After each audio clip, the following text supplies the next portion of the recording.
Dutch Synth here. 2:43 a.m. Central Time on Wednesday, April 23rd, 2014. And I've got you over here on my webpage. I'm going to put a link down below to this so you guys can read up on this and investigate yourself on this new discovery that was just announced on CBS News of all places on the 21st, yesterday or a day and a half ago, announcing that the use of dual beams, in this case lasers, also frequency, can be used to have an interacting effect with each other.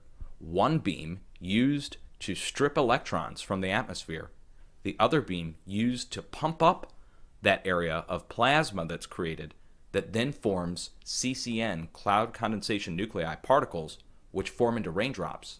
And they can target the beams, cross them, use one beam to pump the other one, and produce weather. And this is confirmed. Here's the article down below. The graduate students have done the experiments in the laboratory and also can control lightning.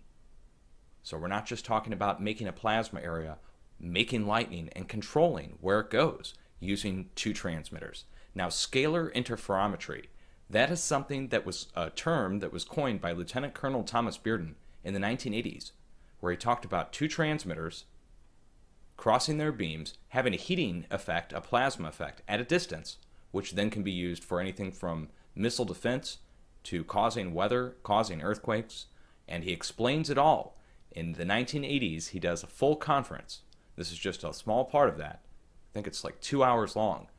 Anyways, you can watch Thomas Bearden explain scalar radar in the 1980s, or you can read the article confirming one beam over the other, one pulses, their word, not mine, into the other, creating the plasma bubble and controlling it.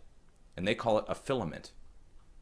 Now, here's a diagram showing real-life examples of scalar interferometry happening. We're talking about two beams crossing, having an effect or an excitement where the beams cross. Here's another one, where the beam crosses, the other beam is excited. And here's an example, real life, again, in a storm where we have two intersecting radar stations, one right in the middle, and we've got a interferometry happening in between the three. This is during the time of the Joplin tornado. We've had some very severe weather events caused by frequency. The United States Navy used frequency only, not lasers, frequency, HARP, and a radar to generate a plasma bubble in the atmosphere and then control it, pump it up, and move it for over an hour. That was at the start of 2013, U.S. Navy using HARP up in Alaska. Now, if you guys are curious how this works, the process behind it, it takes way longer than this kind of video to explain it. We're talking multiple hours I've spent explaining these things. Also, we have 3 pages, each page almost a month worth of reading in itself. So you can go read those. That's all here. Just wanted to bring you up to date, let you know that everybody who said it was impossible, the laboratory experiments have been done. There you go, guys. Much love. Hey folks, and welcome to another video from A Plain Truth. Hopefully I've got the volume fixed so it's not as inconsistent. I apologize, I'm working on it. I want to get a little more into this new Space Force that's being created by the Roman Catholic Michael Pence. And here we have another launch, a fake launch of another Elon Musk or Bezos missiles into space. Apparently all lies, all theater, all a Truman TV show. What they're really doing, look at the arc, folks, they're just dropping it into the Bermuda Triangle. The Bermuda Triangle was created to hide all the rockets that never went into space, because there is no space, as you pointed out. There's only ether, there's a dome over us. But here is actual pictures of lightning strikes in Italy. Look at the lightning, look at the lasers. Now we're going to get a little more into the lasers here. You can buy a laser at 7-Eleven and point it up and hit a pilot coming in a few thousand feet. That's commercial, buy it at your store. But there's also lasers that apparently are being used to take down bridges. I don't have any evidence of this, but it's very circumstance that how a bridge in Italy the other day completely collapsed out of nowhere, where you can see the rain was not that heavy, and it just, when does rain bring down a construction steel bridge anyway? This happened in Genoa, Italy. I believe it was August 14th. It was built in 1968. And all of a sudden, this bridge just collapses out of nowhere. They're calling it a violent storm caused the collapse. which is absolutely ridiculous. When does a storm cause a bridge to collapse? So here we see the federal fault lines. You wonder why the California states are being burned up. It's all controlled by federal land. Shout out to the firefighters who are risking their lives.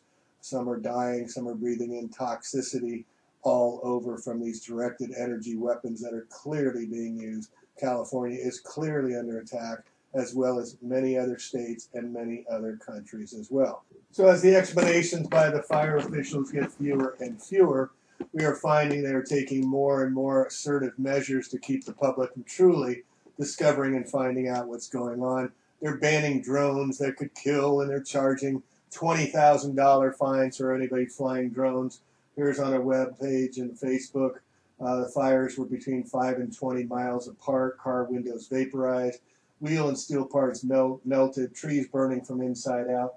Homes burning without burning the landscape or trees. Cars mysteriously burns, turning over on their roofs. Crescent-shaped cars from drivers to seats.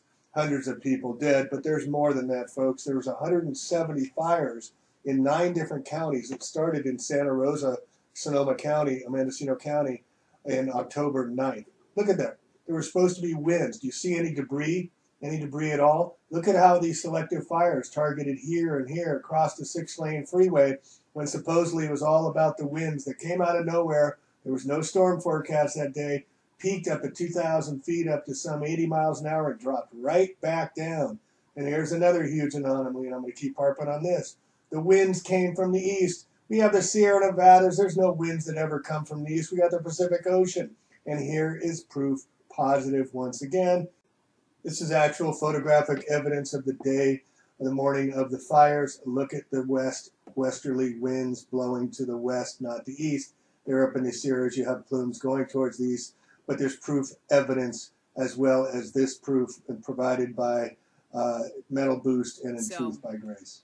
As I watch this video by Mental Boost here, you see that it is in fact that piece of wood that is burning right at the point where the nails or the bolts are in there. And he goes through this video and he actually shows how this sign here, as compared to Google Earth, he demonstrates that 3 of the 4 bolts on this particular sign have failed. Now, if you look at how this fire is burning around it, there's no fire anywhere. There's not even fire on the ground here. Well, maybe a little bit up here, but really, it's just this signpost that's loosed itself of the sign by virtue of a failure of the bolts. So that really got me convinced that there has to be something that's electromagnetic. There's an electromagnetic quality to this. So what I did tonight was I did a bunch of research on the electromagnetic exposure of wood. What happens when you microwave wood? Okay, and this particular research journal really does a great job of summing it up for me. Now, pyrolysis is something that I have to define for you guys if you don't know what it means. It's a decomposition of something that's brought about by high temperatures. In other words, it's a change of the physical nature of whatever is being heated at high temperatures. So pyrolysis is this decomposition or this change of the physical nature. We'll get a load of what happens when you force this change on wood. If you inundate wood with microwave heating, pyrolysis produces something called level glucosan. Well, what's level glucosan? You guys, level glucosan is something, it's a component that happens when you really heat cellulose fibers, and it is a very volatile, extremely flammable material. So, in other words, you can accelerate cellulose combustion, or the burning of wood, by exposing it to microwave energy. And if you have a nail going through that cellulose fiber, you guys, you're going to catch that thing on fire so quick. You're going to catch it on fire quick, and by virtue of the fact that if you expose the entire composition to microwaves, you're going to get more of this glucosan, and you're going to get a huge fire. Think about how many cellulose fibers you guys have around your house that are affixed by electromagnetic conductors. Think about it. You've got carpet that's tacked down. Okay, you have wood that's nailed against other pieces of wood. You have trusses with nails through it.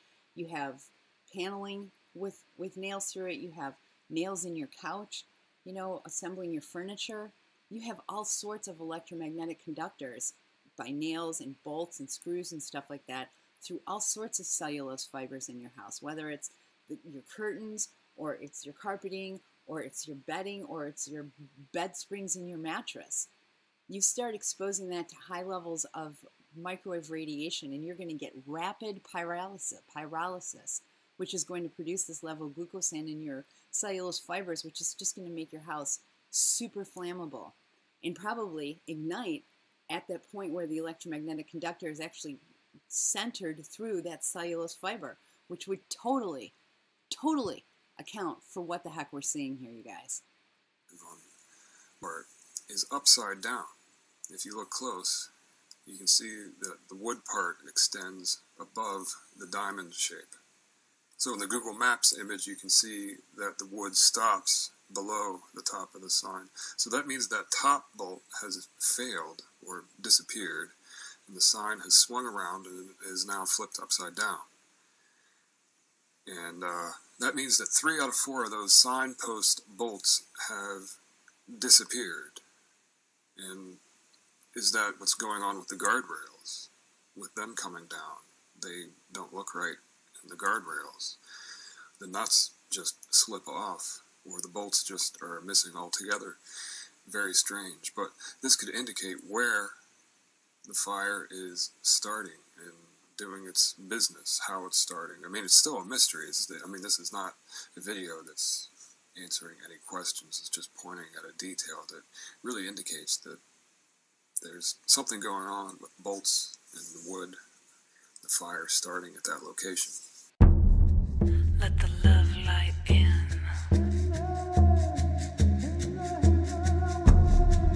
Let the love light in.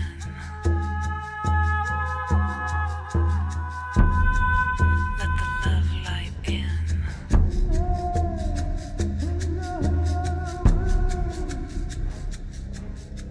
I never cried easily, never wanted anyone to see me. Now it's time to let the old ghost die.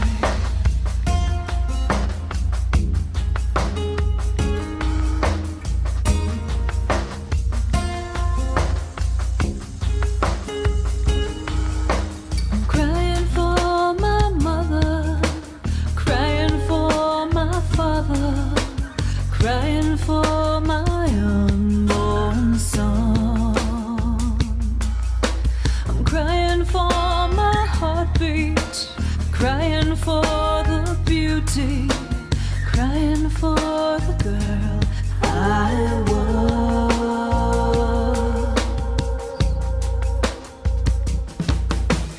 Oh, my breaking heart, don't stop now. Oh, my aching heart, go deeper.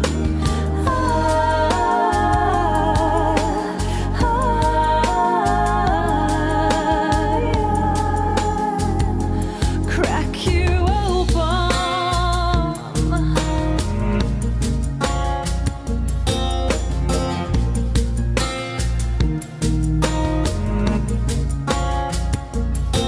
So I'm crying for my brother, crying for my sister, crying for the dream undone.